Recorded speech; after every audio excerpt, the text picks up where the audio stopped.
Halo pemirsa, bagaimana kabar Anda? Banyak sekali peristiwa yang terjadi di Jember sejak sepekan dan tim redaksi kami telah menghimpunnya dalam Tajam Sepekan. Saya Primer Fantari, berikut Tajam Sepekan selengkapnya.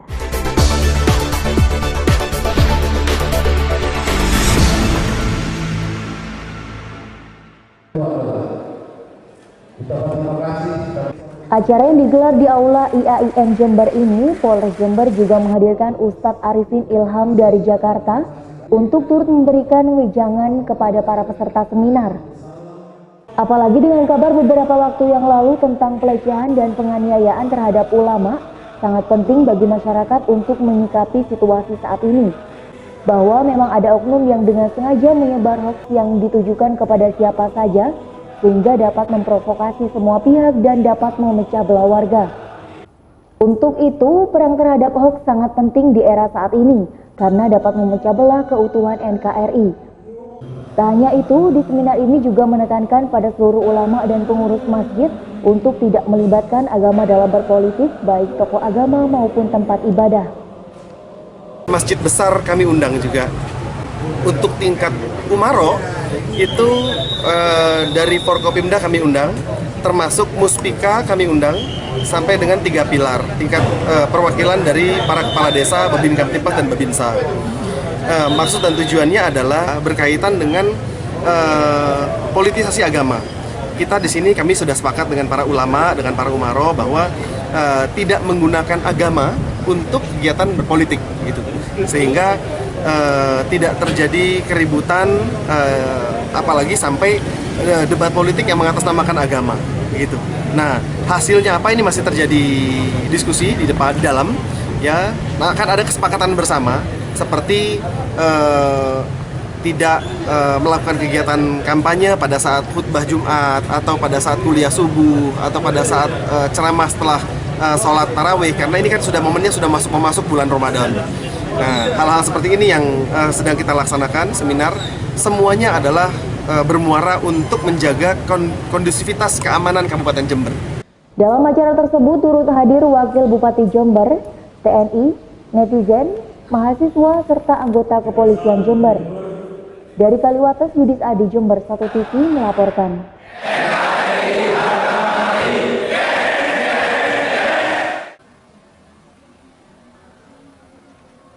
Jumlah total mobil ambulan desa yang ada di Kabupaten Jember adalah sebanyak 195 unit, sedangkan yang berkasnya sudah masuk ke Satlantas Polres Jember adalah 170 berkas, sehingga berkas untuk 25 unit ambulan lainnya belum ada kejelasan.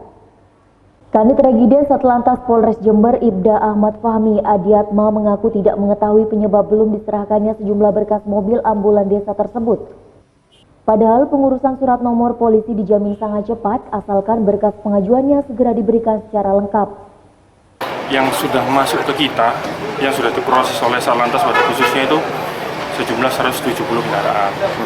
170 kendaraan itu sudah selesai semua surat-suratnya. Dan sampai saat ini belum ada lagi surat atau berkas yang masuk dari Dinas Kesehatan terkait kepengurusan surat-surat ambulan yang masih ada di Dinas Kesehatan itu. Kita juga masih menunggu posisinya. Sementara Kepala Dinas Kesehatan Siti Nurul Komaria saat dihubungi melalui sambungan telepon masih belum bisa memberikan konfirmasi karena sedang rapat kedinasan. Dari Jember, DKAJ Jember 1 TV melaporkan.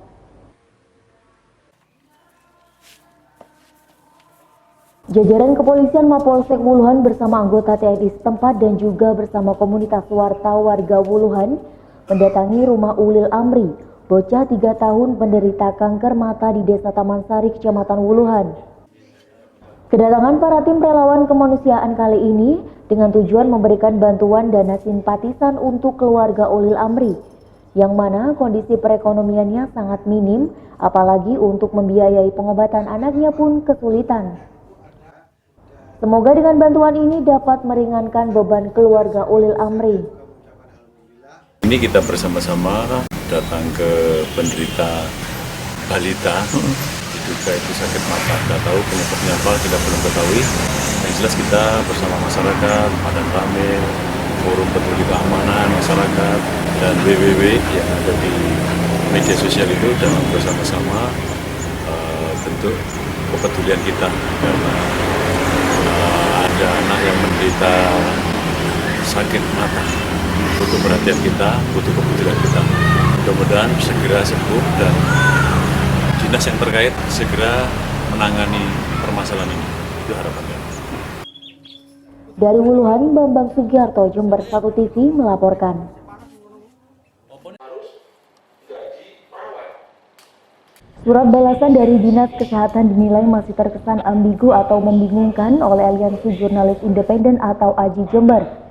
Sebab isinya justru membenarkan bahwa salah satu anggota AJI, Zumrotun Soliha, masuk dalam tim pemerhati. Bahkan Dinkes Jember juga menyampaikan apresiasi kepada AJI karena sudah membantu kelancaran program Dinas Kesehatan. Padahal Ketua AJI Jember Friska menegaskan bahwa sejak awal AJI tidak pernah terlibat kerjasama atau membantu program instansi pemerintah. Oleh karena itu, AJI Jember meminta kepada Bupati untuk segera mengklarifikasi persoalan tersebut, sebab dikhawatirkan hal ini juga terjadi di OPD lain. Selain itu, Bupati diminta untuk menghapus program yang melibatkan wartawan sebagai pelaksana program pemerintahan, sebab dikhawatirkan hal itu akan berpengaruh pada independensi dan profesionalitas awak media. Kali tidak menjawab karena yang pertama di situ menjelaskan Dinas Kesehatan mengiyakan, membenarkan bahwa Mbak Zika itu masuk dalam tim pemerhati di Dinas Kesehatan. Yang kedua, kami dianggap AJI di sini dianggap telah membantu Dinas Kesehatan dalam program-program yang ada di Dinas Kesehatan. Padahal sejak awal kami tidak pernah bekerja sama dengan instansi pemerintahan manapun, ya kan? Jadi kami meminta kepada Bupati untuk segera klarifikasi atas surat yang telah kami kirimkan hari ini. Diberitakan sebelumnya, AJI Jember berkirim surat dan meminta klarifikasi kepada Dinas Kesehatan. Sebab salah satu anggota AJI Jember, Zumrotun Soliha, secara tiba-tiba diminta untuk menerima uang honor sebesar 2 juta rupiah karena masuk dalam tim pemerhati program pertolongan pertama pada kecelakaan atau P3K di Dinas Kesehatan tanpa ada pemberitahuan di awal. Dari Jember, DKAJI Jember 1 TV melaporkan.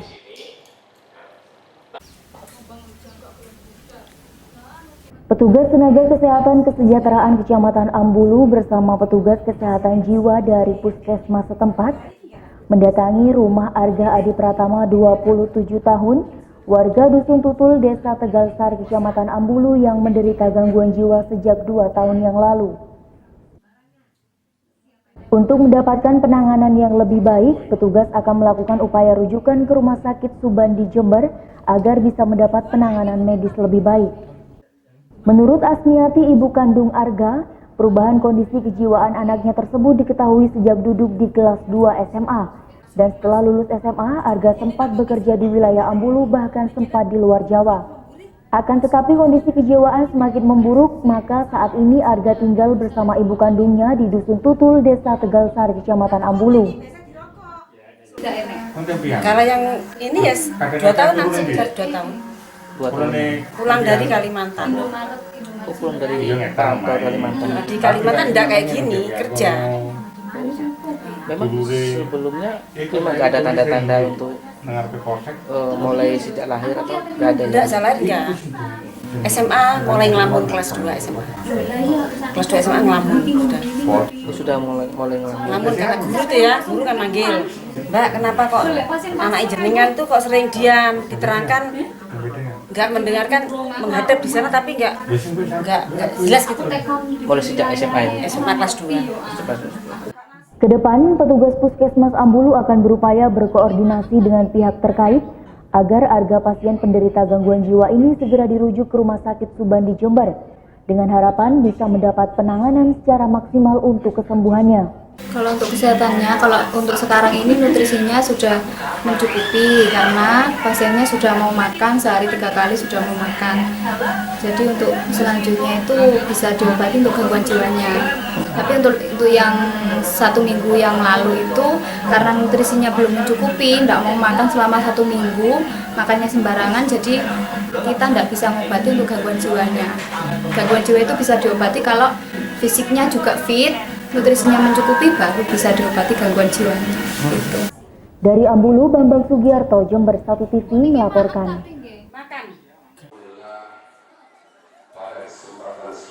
Tak mau kecolongan untuk yang ketiga kalinya, Panwascam Panitia Pengawas Pemilu Kecamatan Gumuk Mas Jember hari ini mendatangi acara pengajian ibu-ibu muslimat. Kedatangan Panwascam ini guna memberikan himbauan tegas agar dalam acara ini tidak melakukan kampanye salah satu pasangan calon gubernur dan wakil gubernur Jawa Timur tahun 2018.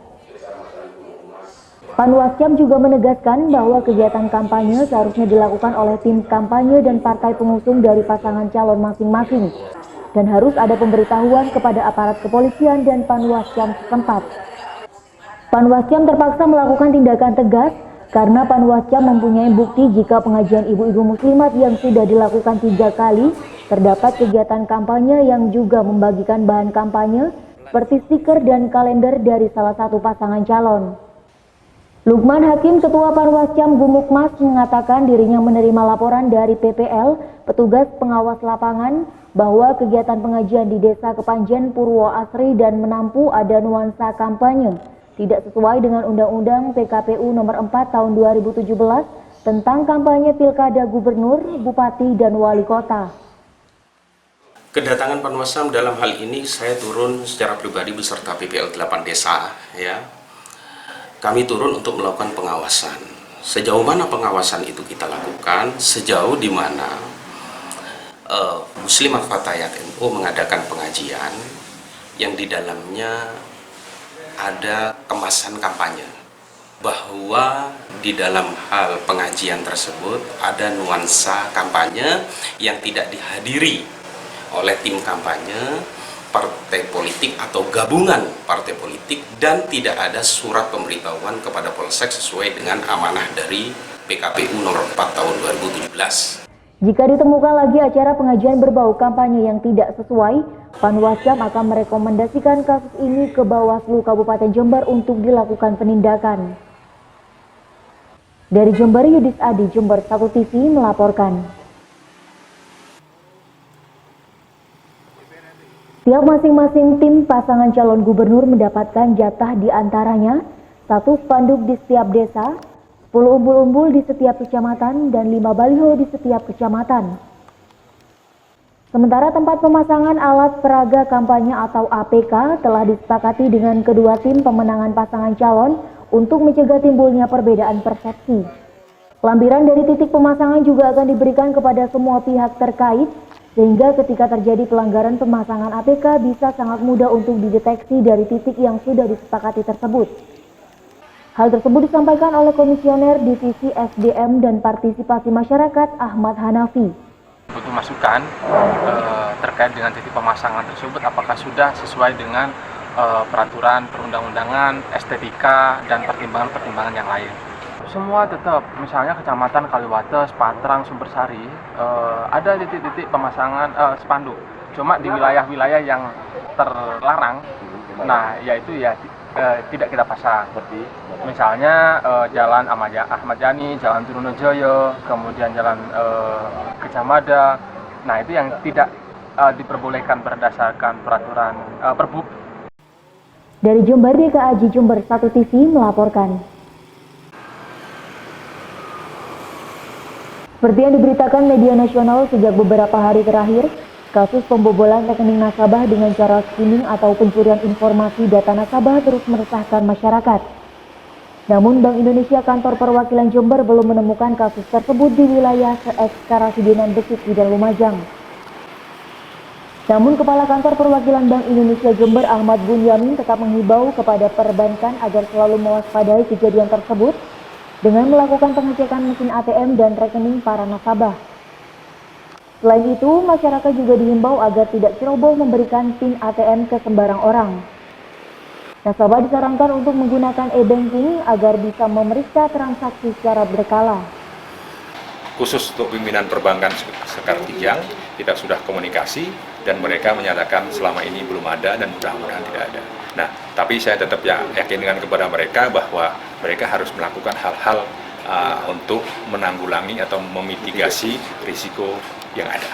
Jadi skimming itu adalah sebetulnya penggandaan data-data pribadi yang ada di kartu. Nah, jadi mereka menggunakan data itu. Dari Jember, Dika Aji, Jember 1 TV melaporkan. Kasus kejahatan yang dilakukan dengan cara mencuri informasi kartu kredit atau ATM dengan menyalin informasi pada strip magnetik yang ada pada garis hitam kartu ATM terus menjadi perhatian publik. Oleh sebab itu, Kepala Bank Indonesia Perwakilan Jember, Ahmad Bunyamin, menghimbau pihak perbankan agar memperkuat sistem keamanan pada kartu kredit atau kartu debit nasabah dengan sistem keamanan chip, sehingga potensi kebocoran data yang ada pada sistem kartu ATM lama bisa diminimalisir. Saat ini belum semua perbankan mengeluarkan kartu ATM yang sudah berchip, karena biasanya ada beberapa kelas kartu ATM yang dikeluarkan.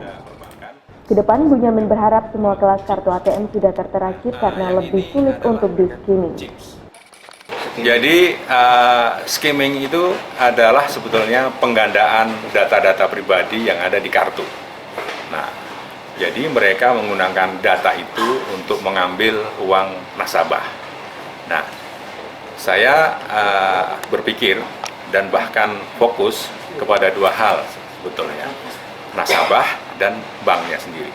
Bagi nasabah seharusnya dia sangat hati-hati dalam melakukan transaksi, baik itu lewat ATM atau apa yang non-tunai. Dari Jember, Dika Aji, Jember 1 TV melaporkan.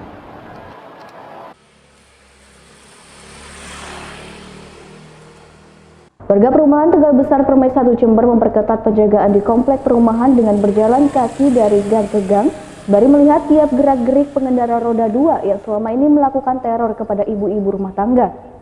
Tak hanya itu, setiap pengendara roda 2 diminta untuk berjalan pelan saat melintas di jalur perumahan Tegal Besar, sehingga terlihat jelas raut muka dan pakaiannya. Teror ini membuat para ibu rumah tangga di perumahan Tegal Besar Permai 1 resah dan enggan untuk keluar rumah. Teror lelaki berjubah berikut mengenakan cadar dan mendekat kepada korban yang berjalan atau berada di depan rumah sendirian. Raya membuka jubah dalam kondisi telanjang bulat, sangat membuat warga geram dan ingin menangkap pelakunya. Selain malam hari, aksi pelaku tersebut kerap dilakukan saat subuh ketika ibu rumah tangga sedang pergi ke masjid atau menyapu di depan rumahnya. Lelaki misterius itu menggunakan sepeda motor matic, kemudian mendekati korban, selanjutnya membuka jubahnya dengan tubuh telanjang bulat. Saat korbannya menjerit, lelaki tersebut kemudian kabur meninggalkan korbannya untuk mencari korban baru. Aksi tak lazim ini dilakukan pelaku sejak 2 pekan lalu terhadap ibu rumah tangga terutama yang mengenakan jilbab. Warga mengaku jika mengetahui pelaku akan menangkapnya dan menyerahkan kepada pihak yang berwajib.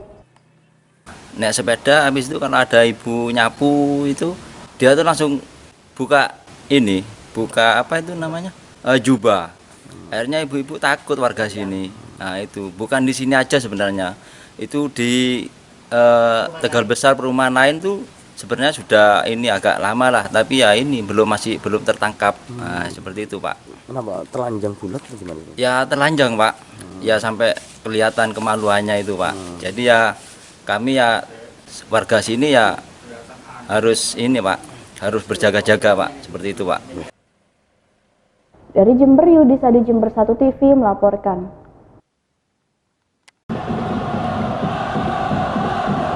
Gol dari PSSS Situbondo dicetak oleh Riki Pratama dan Bambang Niji, sementara 1 gol balasan dari Persib Jember dicetak oleh Sabek Fahmi melalui titik putih.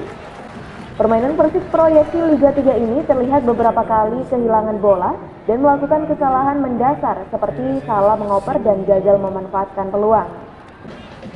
Di lain pihak, skuad PSSS Situbondo bermain cukup baik. Organisasi dan komunikasi antar pemain sangatlah padu. Sehingga meski permainan kedua tim terlihat berimbang, tapi PSSS mampu memanfaatkan peluang dengan baik sehingga mampu memenangkan pertandingan. Ini baru sekarang, kalau untuk uji coba home kita 1 minggu itu bisa 2 kali kita laga uji coba. Jadi mungkin dari persiapan mungkin lebih kita memang mungkin ya betul ya seperti itu. Jadi kalau dari segi materi saya kira samalah rata permainannya teman-teman dari Persib dan juga dari anak-anak S3 sama. Sementara itu pelatih Persis Steven mengakui kekalahan timnya dan menyebutkan bahwa konsentrasi pemainnya lemah sehingga mampu dimanfaatkan oleh tim tamu. Hasil ini juga disebabkan persiapan tim Persib dari tahap seleksi sangatlah mepet sehingga komunikasi belum terjalin dengan baik.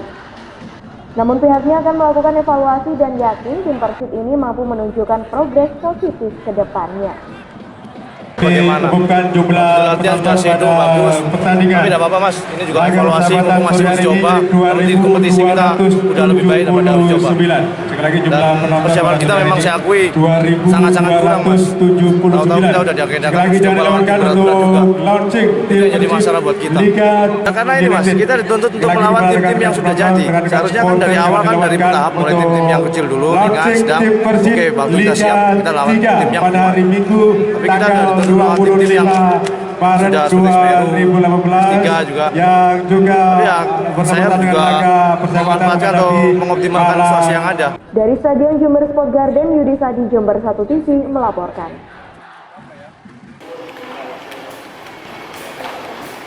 Setelah mendengar adanya isu yang berkembang di masyarakat tentang sudah diberlakukannya kenaikan tarif air, pihak perusahaan daerah air minum atau PDAM Jember menegaskan bahwa kenaikan tarif air tersebut masih belum diterapkan, karena masih menunggu surat keputusan dari Bupati yang kabarnya masih dalam proses. Diperkirakan kenaikan tarif ini baru bisa dilakukan mulai bulan Mei mendatang. Menurut Direktur PDAM Jember Adi Setiawan, kenaikan tarif air sudah diatur dalam Permendagri nomor 71 tahun 2016 tentang perhitungan dan penetapan air minum. Dan secara teknis aturan itu akan diturunkan dalam bentuk surat keputusan Bupati. Rencananya kenaikan tarif air akan mencapai 20% untuk kalangan masyarakat mampu, dan kenaikan tersebut diharapkan mampu membantu masyarakat miskin yang membutuhkan subsidi. Selain itu, rencana kenaikan tarif air ini juga berdasarkan permintaan DPRD dalam rangka meningkatkan pendapatan asli daerah. Harmonisasi tarif. Jadi apa yang kami lakukan ini bukan berarti membebani masyarakat, tetapi kami mengikuti aturan perundang-undangan juga sesuai dengan permintaan wakil rakyat. Kira-kira kenaikannya nanti ada berapa Pak? Ya, kurang lebih pada blok yang atas, ya blok yang masyarakat mampu itu 20% untuk mensubsidi blok yang bawah. Oh, subsidi silang berarti ya? Iya, subsidi silang. Terus ini yang ditunggu apa Pak? Yang kami tunggu adalah SK pengesahan dari Bupati yang lagi diproses untuk formal suratnya itu. Tetapi secara prinsip, secara substansial, baik eksekutif maupun legislatif sudah menyetujui. Dari Jember, DKI Jember 1 TV melaporkan. Usai menunaikan sholat Jumat, jamaah Masjid Jami Jember langsung diberi air mineral kemasan Hazora oleh perusahaan daerah air minum atau PDAM Jember. Hal itu dilakukan untuk memperingati Hari Air Sedunia yang jatuh pada tanggal 23 Maret. Sekaligus untuk mengenalkan air mineral Hazora yang merupakan produk lokal Jember milik Pemda. Melalui kegiatan ini, Direktur PDAM Jember Adi Setiawan berharap lebih memilih produk lokal Jember untuk konsumsi sehari-hari agar bisa meningkatkan pendapatan asli daerah Kabupaten Jember yang tentunya juga untuk pembangunan daerah. Dengan membagikan air minum Hazora sebagai produk lokal, setidaknya masyarakat Jember mengerti adanya air mineral yang dikemas oleh PDAM Kabupaten Jember, sehingga minum air Hazora ini tidak hanya sekedar mendapatkan kesegaran, tapi juga ikut membangun Kabupaten Jember, khususnya efektivitas pemakaian air melalui PDAM. Dari Jember, DKI Jember 1 TV melaporkan. Sedangkan biaya ini memang hampir. Kelompok Tani Ngudi Makmur asal Desa Ampel, Kecamatan Wuluhan menggelar acara syukuran setelah selesainya pembangunan jembatan di area persawahan setempat. Pembangunan jembatan yang dibangun oleh kelompok Tani Ngudi Makmur tersebut menghabiskan dana 24 juta rupiah. Dana pembangunan jembatan tersebut hasil swadaya dari kelompok tani dan juga dibantu oleh 2 kepala desa Lojejer dan Desa Ampel. Dengan selesainya jembatan tersebut, diharapkan bisa membantu dan memperlancar roda perekonomian di saat panen raya padi nantinya.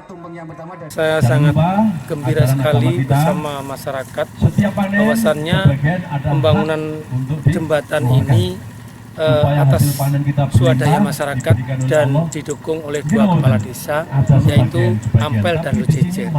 Apa dengan setelah dibangunnya jembatan? Yang saya harapkan kalau setelah jalan ini dibangun, ini jalan yang sangat diterima oleh masyarakat dan bisa petani nanti menikmati adanya panen-panen yang akan dipanen untuk 15 hari ke depan. Dari Wuluhan, Bambang Sugiarto, Jember 1 TV melaporkan.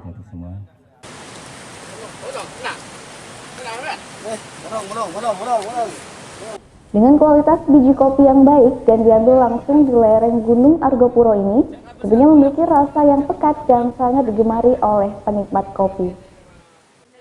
Petani kopi di lereng pegunungan Argopuro ini merupakan hasil binaan dari Perhutani KPH Jember. Dengan daerah yang cukup luas di lereng Argopuro sangat cocok dengan tanaman kopi Arabica. Dengan harganya yang lebih mahal daripada jenis kopi Robusta, kopi Arabica kini menjadi penghasilan ekonomi yang utama masyarakat sekitar lereng Argopuro. Tak hanya itu, masyarakat juga dapat mengambil manfaat lain dari tanaman kopi Arabica ini, juga berfungsi mengurangi tanah longsor. Para petani pun berharap dengan potensi yang baik ini, ke depan pihak Perhutani mampu mengembangkan produk asli masyarakat Jember ini dengan peningkatan penjualan hingga tembus ke pasar internasional. Ini kopi Arabica, Pak, dari binaan Perum Perhutani KPH Jember. Jadi rasanya sangat luar biasa. Kalau menurut saya tiada duanya, Pak. Tesnya yang paling menonjol, Pak? Jadi tesnya yang paling menonjol ini adalah termasuk kopi Arabica,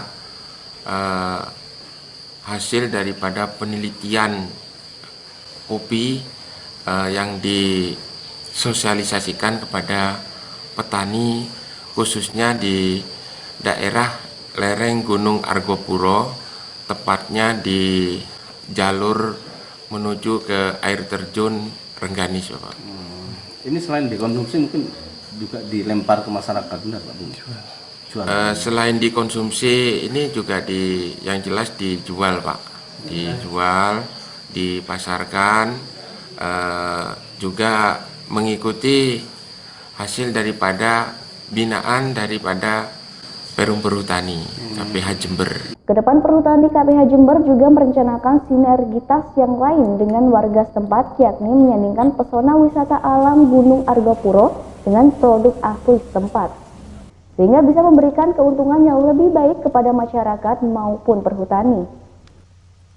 Kita melakukan sosialisasi dan pembinaan kepada petani, melakukan pelatihan-pelatihan, dan juga bekerja sama dengan Puslit Kopi dan Kakao di Kabupaten Jember, sehingga kualitasnya ini akan semakin ditingkatkan agar bisa memenuhi standar yang sudah ditetapkan untuk ekspor ke luar negeri. Kelebihannya apa sih sebenarnya kopi ini, Pak? Untuk prosesnya sangat natural dan juga masih minim dengan teknologi canggih, sehingga butuh bantuan dari bantuan teknologi dan dengan mesin olah yang lebih canggih lagi supaya kualitasnya semakin meningkat.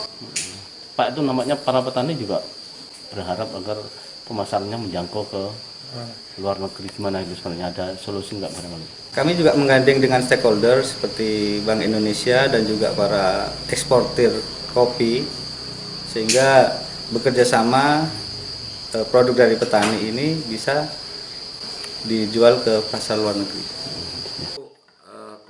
Dari Jember, Yudi Sadi, Jember 1 TV melaporkan. Rasanya luar biasa.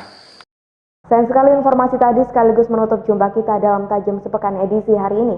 Anda dapat menyimak informasi tadi di website kami di www.jember1tv.co.id. Saya peringatkan tadi bersama kerabat kerja yang bertugas mohon undur diri dari hadapan Anda. Terima kasih atas kebersamaannya. Sampai jumpa. Salam. 1 TV.